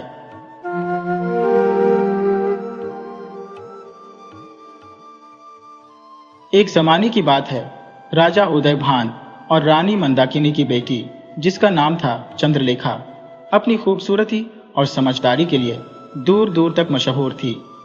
उसकी तारीफें हर किसी की जुबान पर थी। बड़े बड़े राजा और राजकुमार उससे शादी करने को बेताब रहते थे और कई रिश्ते भी भेजे, मगर राजकुमारी को अपने रूप और अक्ल पर इतना गुमान था कि उसने हर रिश्ते को ठुकराकर उनका अपमान किया। राजा और रानी को हमेशा यही डर लगा रहता था कि कहीं उसका ये घमंड उसकी खुशियों को निगल न जाए। जब भी वे उसे समझाने की कोशिश करते, वो बस यही कहती कि अभी तक उसके लायक कोई राजकुमार पैदा ही नहीं हुआ है।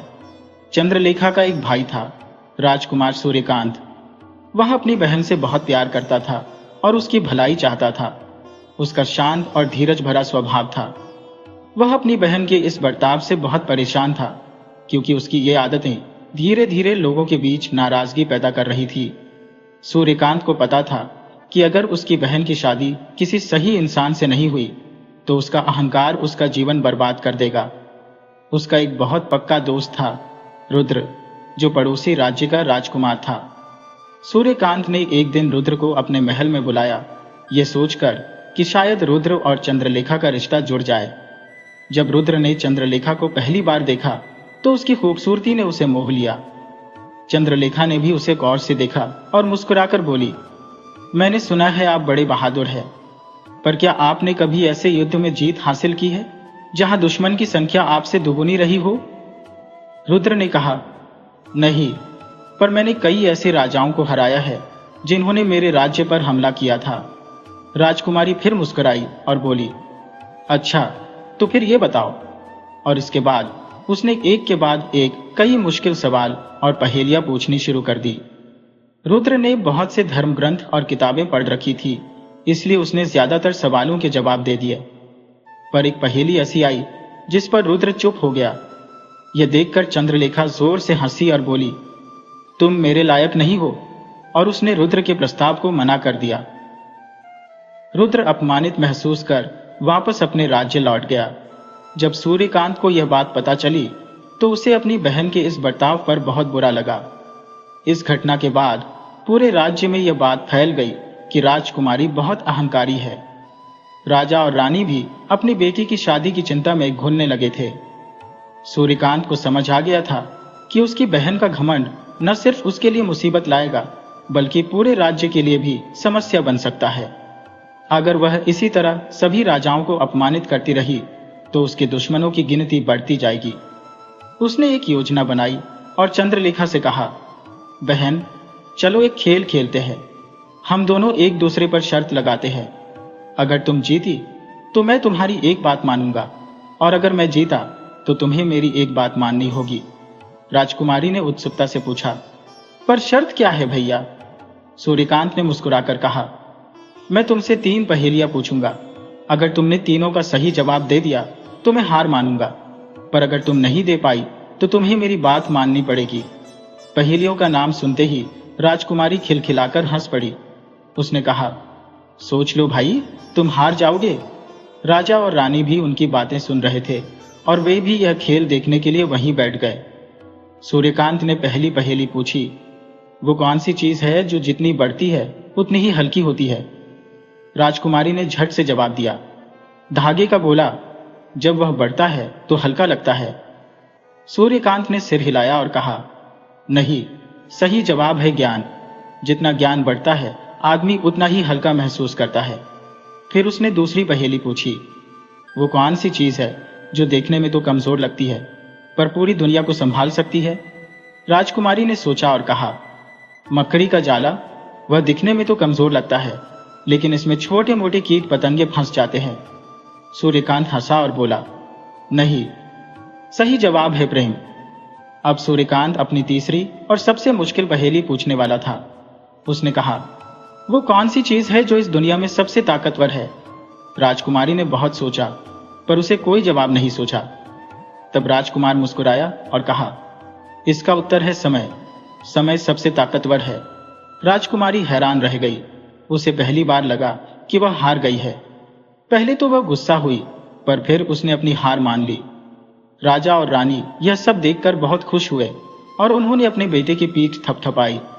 राजकुमार सूर्यकांत ने अपनी बहन से कहा, अब शर्त के मुताबिक तुम्हें मेरी एक बात माननी होगी। चंद्रलेखा ने सिर झुकाकर कहा, कहो भैया, क्या चाहते हो? मैं तैयार हो। राजकुमार ने कहा, सोच लो, पीछे तो नहीं हटोगी? राजकुमारी ने कहा, मैं एक राजकुमारी हूं, अपने वचन से पीछे नहीं हटती।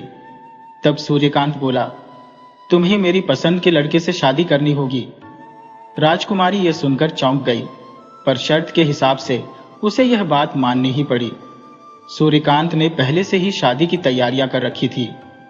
जैसे ही चंद्रलेखा ने हाँ कहा, उसने एक कुम्हार को राजमहल में बुलवाया और अपनी बहन से कहा, तुम्हें इस कुम्हार से शादी करनी होगी। राजकुमारी गुस्से से लाल हो गई और चिल्लाने लगी, यह कैसा मजाक है भैया? तुम मेरा अपमान करना चाहते हो। तुमने मुझे धोखा दिया है। मगर राजा और रानी भी अपने बेटे के साथ थे और उन्होंने चंद्रलेखा की शादी उस कुम्हार से करवा दी। शादी के बाद सूर्यकांत ने अपनी बहन से कहा, अब तुम शादी के बंधन में हो, तुम्हें अपने पति के साथ रहना होगा। राजा रानी भी उसके साथ कठोरता से पेश आए और तुरंत बाद ही राजकुमारी और कुम्हार को राज्य से बाहर निकाल दिया गया। राजकुमारी रोती रही, पैर पटकती रही, पर किसी ने उसकी एक न सुनी। वे महल से बाहर निकल गए। रास्ते भर राजकुमारी उस कुम्हार को कोसती रही पर वह एकदम शांत रहा। कुम्हार उसे अपनी झोपड़ी में ले आया। अब राजकुमारी को एक नया जीवन शुरू करना था। वह मिट्टी और फूस से बनी एक झोपड़ी में रह रही थी जहां न तो कोई सेवक था और न ही रेशमी कपड़े। उसे मिट्टी का चूल्हा जलाना पड़ता और साधारण खाना बनाना पड़ता। महलों की सुख सुविधाओं से दूर उसे एक आम जिंदगी जीनी थी। उसका पति मिट्टी के बर्तन बनाता और उन्हें बाजार में बेचकर गुजारा करता था। यह सब देखकर राजकुमारी को बहुत बुरा लगता। उसे हर छोटी चीज से परेशानी होती। एक दिन चूल्हा जलाते हुए वह रोने लगी। तभी कुम्हार ने उसके आंसू पोंछे और कहा, यह जिंदगी मुश्किल जरूर है पर यहां तुम्हें प्यार और सम्मान मिलेगा। समय के साथ तुम सब सीख जाओगी। धीरे धीरे राजकुमारी को अपने पति की मेहनत और दयालुता का एहसास हुआ। वह भी उसके काम में मदद करने लगी। वह उसके साथ मिट्टी के खिलौने बनाती पर उससे कुछ बन नहीं पाता था। एक दिन कुम्हार बीमार पड़ गया और राजकुमारी को ही सारे काम संभालने पड़े। उसने जैसे तैसे मिट्टी गीली की और घड़े बनाने की कोशिश की। कई घंटों की मेहनत के बाद वह कुछ साधारण से घड़े बनाने में कामयाब हो पाई। बाद में उसने कुछ मूर्तियां भी बनाई। उसका मन रोने का कर रहा था, पर उसने हिम्मत नहीं हारी। जब उसने टेढ़ी मेढ़े ही सही पर अपने हाथों से कुछ बनाया तो उसे खुद पर गर्व महसूस हुआ। अगले दिन राजकुमारी ने अपने बनाए बर्तन और मूर्तियां एक टोकरी में रखी और सिर पर रखकर बाजार पहुंच गई। बड़ी मुश्किल से वह बाजार में पहुंची, पर उसका सामान कोई नहीं खरीद रहा था। वह जोर जोर से आवाज लगाती रही, घड़े ले लो, मूर्तियां ले लो, खिलौने ले लो। शाम तक बड़ी मुश्किल से वह अपना सारा सामान बेच पाई। घर वापस आते समय उसे मिट्टी से कोई घृणा नहीं थी। वह समझ चुकी थी कि मेहनत और ईमानदारी से जो खुशी मिलती है वह राजमहल की विलासिता में नहीं है। अब वह अपने पति के साथ कंधे से कंधा मिलाकर काम करने लगी थी। वे दोनों कड़ी मेहनत करते और 2 वक्त की रोटी कमा पाते थे। एक दिन कुम्हार ने राजकुमारी से कहा कि अगर हम बाजार में एक छोटी दुकान खरीद ले तो हम दिन भर में बहुत सामान बेच पाएंगे और हमारी आमदनी भी बढ़ जाएगी। राजकुमारी ने पूछा, बात तो ठीक है, पर इसके लिए पैसे कहां से आएंगे? कुम्हार बोला, मैं कुछ दिनों के लिए शहर जा रहा हूं, वहां पैसे कमाकर वापस आऊंगा, फिर हम दुकान खोल लेंगे। तब तक तुम राजा के घर काम कर लेना। चंद्रगढ़ के राजा रुद्र बहुत दयालु है। मेरे कुछ दोस्त वहां काम करते हैं, उनकी मदद से तुम्हें वहां काम मिल जाएगा। कुम्हार राजकुमारी को लेकर रुद्र के महल में पहुंचा। राजा रुद्र का नाम सुनते ही राजकुमारी को याद आया कि कभी यही राजकुमार रुद्र उससे शादी करना चाहते थे। अपने घमंड के कारण उसने उन्हें नीचा दिखाया था। उसे यह भी याद आया कि अगर उसने उस समय रुद्र से शादी कर ली होती तो आज वह इसी राज्य की रानी होती। चंद्रलेखा को महल में खाना बनाने का काम मिल गया। कुम्हार शहर चला गया। राजकुमारी मेहनत और लगन से काम करने लगी और धीरे धीरे उसने सबका दिल जीत लिया। एक दिन राजा रुद्र ने उसे बुलाया और कहा, मैं तुम्हें पसंद करता हूं, क्या तुम मुझसे शादी करोगी? राजकुमारी ने विनम्रता से कहा, महाराज, मेरी शादी हो चुकी है। मेरे पति शहर कमाने गए हैं। जब वह लौटेंगे तो मैं उनके साथ चली जाऊंगी। तभी राजा रुद्र ने कहा, राजकुमारी चंद्रलेखा, इधर देखो। अपना नाम सुनकर राजकुमारी चौंक गई। वह राजा रुद्र को देखने लगी। राजा रुद्र ने फिर कहा, मुझे पहचाना नहीं? मैं ही तुम्हारा कुम्हार हूं, मैं ही तुम्हारा पति हूं। यह कहकर राजा रुद्र ने अपना मुकुट और गहने उतार दिए। अपने पति को पहचान कर राजकुमारी उनके गले लगकर रोने लगी। राजा रुद्र ने कहा, मुझे माफ कर दो राजकुमारी, मैंने तुम्हें बहुत दुख दिया है। मैंने ही कुम्हार बनकर तुमसे शादी की थी। अगले दिन चंद्रलेखा का भाई और उसके माता पिता भी महल में आ गए। इतने दिनों बाद उनसे मिलकर राजकुमारी बहुत भावुक हुई। वे सब यह देखकर खुश थे कि अब चंद्रलेखा पहले जैसी घमंडी नहीं रही थी। वह बेहद विनम्र और दयालु हो चुकी थी। उसके भाई ने उसे बताया कि यह सारी योजना उसी ने बनाई थी ताकि वह उसे सुधार सके। राजकुमारी को इस बात की खुशी थी कि उसके भाई की वजह से आज उसका जीवन बदल गया था। फिर वह अपने पति के साथ उसी महल में रहने लगी। तो दोस्तों, यह कहानी हमें बताती है कि जो सम्मान और सुख मेहनत और ईमानदारी से मिलता है वह धन से नहीं खरीदा जा सकता। कांचीपुरम राज्य पर राजा चंद्रसेन का राज था। उनके 2 बेटे थे, लव और कुश, जो अब जवान हो चुके थे। राजा का एक बहुत समझदार मंत्री था, सुमंत, जिसकी सलाह वह हमेशा लेते थे। एक दिन मंत्री ने राजा से कहा, महाराज, आपके दोनों बेटे अब बड़े हो गए हैं। समय आ गया है कि आप किसी एक को राज तिलक कर दें। राजा ने कहा, मैं भी यही सोच रहा था। मंत्री बोला, महाराज, आप शायद तय कर चुके हैं कि किसका राज तिलक करना है। आप किसी का भी करें, दोनों आपके ही बेटे हैं। राजा ने कहा, मगर दोनों की समझ एक जैसी नहीं है। कुश में राजा बनने की सारी बातें हैं, वही लव बहुत शांत रहता है। इसीलिए मैंने सोचा है कि कुश को राज्य सौंप दिया जाए, क्योंकि लव में राजा बनने की योग्यता नहीं है। मंत्री कुछ कहना चाहता था, पर फिर चुप हो गया। उसने बात बदल दी और कहा, आपने जरूर कुछ सोच समझकर ही फैसला लिया होगा। और वह वहां से चला गया। कुछ दिनों बाद लव और कुश में किसी बात को लेकर बहस हो गई। वे अपने पिता के पास फैसला कराने आए।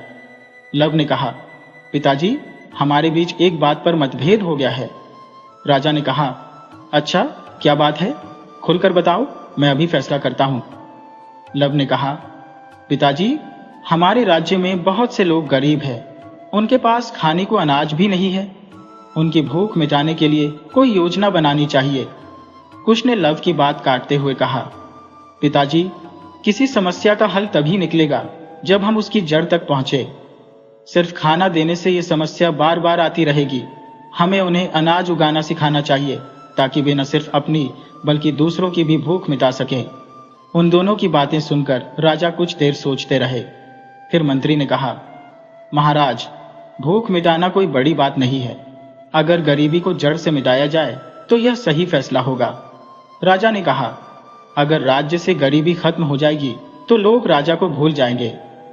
मुझे कुश की बात सही लगती है, जबकि लव की सोच सही नहीं है। राज्य चलाने के लिए सिर्फ बुद्धि नहीं, योग्यता भी चाहिए, और वो योग्यता लव में नहीं है। लव, तुम आगे से ऐसी कोई गलत सलाह मत देना। मंत्री जी, कुश के राज तिलक की तैयारी की जाए।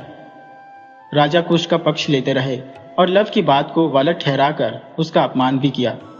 यह अपमान लव सहन नहीं कर पाया। एक दिन वह बिना किसी को बताए आम कपड़े पहनकर राज्य छोड़कर चला गया। वह कई गांवों और शहरों से होते हुए एक दूसरे राज्य में पहुंचा। जिस रास्ते से वह जा रहा था, उसने देखा कि एक पेड़ के नीचे एक संत लोगों को उपदेश दे रहे थे। लव भी वहां रुककर उनका उपदेश सुनने लगा।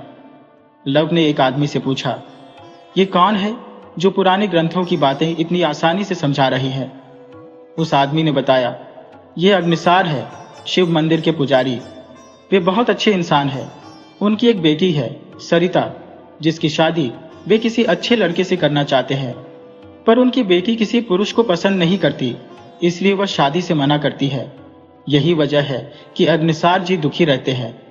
कथा खत्म होने के बाद लव अग्निसार के पास गया और कहा, गुरुजी, आपने जो कथा सुनाई उससे मेरे कई शक दूर हो गए हैं।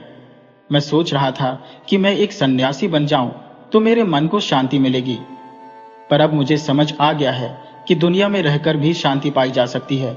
इसके लिए मैं आपका आभारी हूं। लव की बातों से अग्निसार बहुत प्रभावित हुए। उन्होंने पूछा, बेटा, तुम्हारा नाम क्या है? तुम कहां से आए हो? लव ने अपनी सच्चाई छिपाते हुए कहा, गुरुजी, मेरा नाम अर्पण है। मैं बचपन से ही अनाथ हूं। इससे ज्यादा मैं कुछ नहीं जानता। संत ने कहा, अगर तुम्हारा इस दुनिया में कोई नहीं है तो तुम मेरे घर आकर रह सकते हो। अर्पण ने उनकी बात मान ली और उनके घर चला गया। वहां उनकी बेटी सरिता भी थी, जिसे कोई भी पुरुष पसंद नहीं आता था, पर अर्पण को देखकर वह प्रभावित हो गई। एक दिन उसने अर्पण से कहा, क्या तुम मेरे साथ गांव के कुएं से पानी भरने चलोगे? अर्पण मदद करने को तैयार हो गया और उसके साथ कुएं पर गया। सरिता जानती थी कि इस समय वहां कोई नहीं होगा। वहां पहुंचकर उसने अर्पण से कहा, मैं किसी भी पुरुष को पसंद नहीं करती, इसलिए मैंने अभी तक शादी नहीं की, पर तुम्हें देखकर मेरे मन में कुछ ख्याल आ रही है। आज रात को पिताजी किसी रिश्तेदार से मिलने दूसरे गांव जा रहे हैं। अच्छा मौका है, तुम रात को मेरे कमरे में आ जाना। अर्पण ने कहा, तुम्हारे पिता मेरे गुरु समान है और तुम उनकी बेटी हो। तुम्हारे लिए मेरे मन में ऐसे विचार रखना पाप है। तुम्हें भी ऐसा नहीं सोचना चाहिए। अर्पण के ऐसा कहने पर सरिता उसे बहुत समझाने लगी, पर उस पर कोई असर नहीं हुआ। तब सरिता ने सोचा कि इसे सबक सिखाना ही चाहिए। उसने अचानक अपनी चूड़ियां तोड़ दी, हाथों को खरोंच लिया और बाल खोलकर जोर जोर से रोने लगी। इस हालत में वह घर पहुंची और अपने पिता से बोली, पिताजी, अर्पण ने मुझ पर बुरी नजर डाली है। आपने एक सांप को घर में रखा है। गुरुजी जानते थे कि उनकी बेटी को पुरुष पसंद नहीं है, इसलिए उन्होंने मान लिया कि अर्पण ने ही यह गंदा काम किया है। दोनों बाप बेटी गांव के मुखिया के पास गए। मुखिया ने अर्पण को बुलाया। सरिता ने झूठ को सच बनाकर सारी बात बताई। जब मुखिया ने अर्पण से पूछा तो उसने कोई जवाब नहीं दिया। मुखिया ने एक बार फिर पूछा, अर्पण, क्या तुम अपराधी हो? अर्पण बिल्कुल चुप रहा। मुखिया ने कहा, अर्पण, तुम कोई जवाब नहीं दे रहे। इसका मतलब तुमने अपराध किया है और तुम्हें सजा मिलनी चाहिए। सरिता गुरुजी की बेटी है, फिर भी तुमने यह क्यों किया? न्याय के हिसाब से तो तुम्हारे हाथ पैर काट देने चाहिए, पर पता नहीं क्यों मेरा मन कहता है कि तुम अपराधी नहीं हो। सरिता के पास भी कोई सबूत नहीं है, इसलिए मैं फैसला नहीं कर पा रहा हूं। जब मुखिया कोई फैसला नहीं कर पाए तो उन्होंने सारी जानकारी उस राज्य के राजा देवर्मा को दे दी। राजा ने कहा, मुखिया, जब अर्पण चुप है और सरिता ने गवाही दे दी है तो तुम्हें उसे सजा दे देनी चाहिए थी। मुखिया ने कहा, महाराज, अर्पण का शांत स्वभाव देखकर मुझे नहीं लगता कि वह गुनहगार है। मेरी राय है कि आप एक बार उन दोनों से मिल लें। राजा ने कहा, ठीक है, मैं सोचूंगा। राजा देवर्मा की एक बेटी थी, यमुना, जो बहुत सुंदर और समझदार थी। जब भी राजा को कोई शक होता तो वह उससे सलाह लेते थे। उन्होंने अर्पण और सरिता का पूरा मामला यमुना को बताया। यमुना ने कहा, पिताजी, हमें गुरुजी सरिता और अर्पण को अपने सामने बुलाना चाहिए। उनसे बात करने के बाद ही पता चलेगा कि कौन अपराधी है और कौन बेगुनाह। यमुना के कहने पर राजा ने तीनों को दरबार में बुलवाया। पिता और बेटी ने वही बातें दोहराई जो उन्होंने मुखिया के सामने कही थी, पर अर्पण का शांत स्वभाव देखकर राजा को भी शक हुआ कि वह बेगुनाह है। सबूत न होने पर अर्पण को सजा देना राजा को ठीक नहीं लगा और यह भी साबित नहीं हो पा रहा था कि वह बेगुनाह है। तब राजा ने अपनी बेटी की तरफ देखा। यमुना उन तीनों को वहीं छोड़कर अपने पिता के साथ दूसरे कमरे में चली गई और कहा, पिताजी, अगर हमें यह समस्या सुलझानी है तो इन तीनों का आमना सामना कराना होगा, तभी कुछ पता चलेगा। राजा ने पूछा, पर यह कैसे होगा? यमुना बोली, वह मुझ पर छोड़ दीजिए। आप उनसे कहिए कि फैसला सुनाने में 2 दिन लगेंगे। यमुना के आदेश पर सरिता और अर्पण को महल में 2 अलग अलग कमरों में ठहराया गया जो एक दूसरे के पास थे। इसके बाद यमुना राजा के पास आई और बोली, अभी तक इस अपराध का कोई गवाह नहीं मिला है, अब हम ही गवाह बनेंगे। चलिए चलकर सबूत ढूंढते हैं। वह अपने पिता को अर्पण के कमरे के पास ले गई। दरवाजे में एक छेद था जिसमें से कमरे के अंदर सब कुछ साफ दिखाई दे रहा था। राजा ने छेद से देखा तो अर्पण बिल्कुल शांत बैठा था। सरिता अपने कमरे में बेचैन होकर टहल रही थी।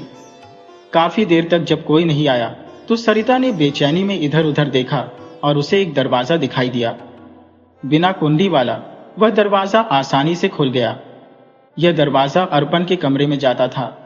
वह अंदर गई तो अर्पण को शांत बैठा पाया। सरिता ने इधर उधर नजर दौड़ाई। जब उसे लगा कि कोई नहीं देख रहा तो वह अर्पण के पास जाकर बोली, अब तो तुम्हें सजा जरूर मिलेगी। तुमने मुझे ठुकराया है। लोग मेरी खूबसूरती पर मरते हैं और तुमने मेरा अपमान किया। अभी भी समय है। अगर तुम मेरी बात मान जाओ तो मैं अपनी झूठी शिकायत वापस ले सकती हो, वरना मेरा झूठ तुम्हारी जान ले लेगा। अर्पण ने कहा, मेरे लिए सजा कोई बड़ी बात नहीं है। मैं सच पर हूं, मेरे लिए यही काफी है। मैं तुम्हारी गलत बात नहीं मान सकता। इतना कहकर अर्पण चुप हो गया। वे दोनों नहीं जानते थे कि राजा दरवाजे के छेद से यह सब देख रहे थे। अगले दिन राजा देवर्मा ने सबको दरबार में बुलाया और कहा, सरिता, तुम एक चालाक और बुरी लड़की हो। अर्पण बिल्कुल बेगुनाह है। जब अर्पण ने तुम्हारी इच्छा पूरी नहीं की तो तुमने उस पर झूठा इल्जाम लगाया। तुम्हें सजा मिलनी चाहिए थी, पर तुम्हारे पिता को देखकर हम तुम्हें सिर्फ चेतावनी देकर छोड़ रहे हैं। अर्पण को बेगुनाह मानकर छोड़ दिया जाता है। राजा ने बाप बेटी को वापस जाने के लिए कहा और अर्पण को अपना मेहमान बनाकर रख लिया। वे अर्पण को बहुत पसंद करते थे और अपनी बेटी की शादी उससे करवाना चाहते थे। पहले तो अर्पण ने मना कर दिया, पर जब उसे पता चला कि यमुना की वजह से ही वह बेगुनाह साबित हुआ है तो वह शादी के लिए तैयार हो गया। इसके बाद उनकी शादी बड़ी धूमधाम से हो गई। शादी के बाद लव ने राजा देवर्मा को अपनी सच्चाई बताई कि वह एक राजकुमार है और अपने पिता के बर्ताव के कारण अपना राज्य छोड़कर यहाँ आया है। राजा देवर्मा ने कहा, तुम चाहे राजकुमार हो या साधारण आदमी, अब इस बात से कोई फर्क नहीं पड़ता। आज के बाद तुम ही मेरे वारिस हो। मेरे बाद तुम ही इस राज्य को संभालोगे। मुझे खुशी है कि मेरी बेटी का पति तुम्हारे जैसा समझदार है। कुछ दिनों बाद जब यह खबर लव के पिता राजा चंद्रसेन को मिली कि उनका बेटा राजा बन गया है तो वे भी बहुत खुश हुए और उससे मिलने चले आए। दोनों बाप बेटे के बीच के गिले शिकवे दूर हो गए। अब वे सब एक खुशहाल जिंदगी जीने लगे। तो दोस्तों, इस कहानी से हमें यह सीखने को मिलता है कि हमें कभी भी जल्दबाजी में कोई फैसला नहीं लेना चाहिए, क्योंकि सच और झूठ का पता हमेशा समय आने पर ही चलता है। उम्मीद है आपको यह कहानी पसंद आई होगी।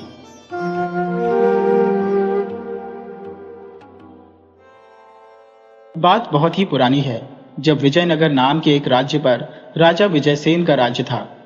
राजा विजयसेन एक बहुत ही पराक्रमी और शक्तिशाली राजा था। राजा की ख्याति दूर दूर तक फैली हुई थी। एक बार की बात है, जब विजयनगर राज्य में एक महात्मा जी आकर रुके। वह महात्मा जी बहुत ही विद्वान थे और उनकी ख्याति दूर दूर तक फैली हुई थी। लोग कहते थे कि वह किसी आदमी को देखकर उसके भविष्य के बारे में बिल्कुल सच सच बता देते हैं। महात्मा जी नगर के बाहर एक छोटी सी कुटिया में रह रहे थे। जब उन महात्मा जी की खबर विजयनगर के राजा के पास पहुंची, तो उसके मन में भी महात्मा जी से मिलने की इच्छा हुई। राजा ने अपने कुछ खास मंत्रियों को भेजकर महात्मा जी को अपने महल में आमंत्रित किया। जब महात्मा जी महल में आए तो उनका खूब आदर सत्कार किया गया। कुछ देर तक महात्मा जी वहीं पर रुके और उन्होंने राजा के साथ ज्ञान की चर्चाएं की। जब महात्मा जी के जाने का समय हुआ तो राजा उन्हें दक्षिणा के रूप में कुछ हीरे जवाहरात देना चाहता था, लेकिन महात्मा जी ने वह लेने से मना कर दिया और कहा कि मैं सिर्फ अपने भाग्य का खाता हूं, राजा की दी हुई दौलत मुझे अमीर नहीं बना सकती। ये बात सुनकर राजा ने कहा, महात्मा जी, इस बात का क्या अर्थ है? तो महात्मा जी ने कहा, राजन, कोई भी आदमी अपनी किस्मत और अपनी मेहनत से गरीब या अमीर होता है। राजा किसी को भी अमीर बनाना चाहे तो नहीं बना सकता। राजा की दौलत भी उसके हाथों से निकल जाएगी। महात्मा जी की ये बात सुनकर राजा को क्रोध आ गया और कहने लगा, गुरुदेव, आप किसी भी आदमी का भाग्य देखकर उसके बारे में मुझे बताइए कि उसके भाग्य में अमीर बनना लिखा है या नहीं, और फिर मैं उसके भाग्य को पलट कर रख दूंगा। राजा की ये बात सुनकर महात्मा जी ने कहा, ठीक है राजन, आप अपनी कोशिश करके देख लीजिए और अब मुझे आज्ञा दीजिए। इस तरह से महात्मा जी उस राज्य से चले गए। अगले दिन राजा ने उस माली को बुलाया, उसे एक पत्र दिया और साथ में यात्रा करने के लिए कुछ धन भी दिया और कहने लगा कि यहाँ से 100 कोस दूर एक बहुत बड़ा नगर है। उस नगर के राजा मेरे बहुत ही अच्छे मित्र हैं। तुम वहां पर चले जाओ और उन्हें ये पत्र दे देना। इसमें एक बहुत ही जरूरी संदेश है। इसके बाद तुम वापस आकर मुझसे मिलना। ये सुनते ही माली का चेहरा उतर गया। वो पत्र लेकर अपनी कुटिया में आ गया। सोचने लगा, यहाँ पर तो पेड़ों की थोड़ी बहुत देखभाल करके बाकी पूरा दिन आराम करके मैं अपना दिन गुजार लेता था, लेकिन इतनी गर्मी में इतनी दूर जाना पड़ेगा, ये तो नई मुसीबत आ गई। लेकिन राजा की आज्ञा थी, इसलिए अगले दिन सुबह वह उस राज्य के लिए निकल पड़ा। वो पत्र लेकर चला जा रहा था। 2-3 गांव पार करने के बाद वो बहुत ही थक चुका था। धूप अब सिर पर चढ़ने लगी थी। इस कारण से उसे भूख और प्यास की चिंता होने लगी। उस गांव के बाजार से उसने थोड़ा सा भोजन लिया और एक पेड़ के नीचे खाने के लिए बैठ गया। अभी वह भोजन कर ही रहा था कि तभी उस गांव में रहने वाला उसका एक मित्र वहां पर आ गया। माली ने अपनी परेशानी अपने मित्र को बता दी। ये सुनकर वह मित्र हंसने लगा और बोला, इसमें परेशानी की कौन सी बात है? राजा के काम से जाओगे तो खूब आओ, भगत होगी तुम्हारी। अगर तुम्हारी जगह पर मैं होता तो खुशी खुशी वहां पर चला जाता। ये सुनकर माली का चेहरा खिल गया और वह खुशी से बोला, अच्छा तो ठीक है भैया, तुम ही ये पत्र लेकर चले जाओ, तब तक मैं यहाँ पर आराम कर लेता हूँ। 1-2 दिन आराम करने के बाद मैं वापस अपने राज्य चला जाऊंगा। माली के उस मित्र ने खुशी वह पत्र ले लिया और 2 दिन की यात्रा करने के बाद वह उस नगर में पहुंच गया। वहां का जो राजा था, जब उसे पता चला कि विजयनगर से एक राजदूत आया है, तो उसने माली के मित्र को अपने महल में बुलवा लिया।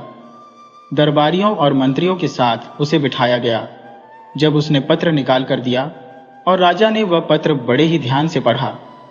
पत्र में लिखा था, प्रिय मित्र, ये आदमी जो पत्र लेकर आया है, ये बहुत ही मेहनती और योग्य है। मेरी ये इच्छा है कि तुम इसे अपने राज्य में 400 एकड़ जमीन दे दो और उसका मालिक बना दो। अगर तुम चाहो तो इसके साथ अपनी पुत्री का विवाह भी कर सकते हो। जब यह वापस मेरे राज्य में आएगा तो मैं इसे अपने राज्य के 4-5 गांव इनाम में दे दूंगा।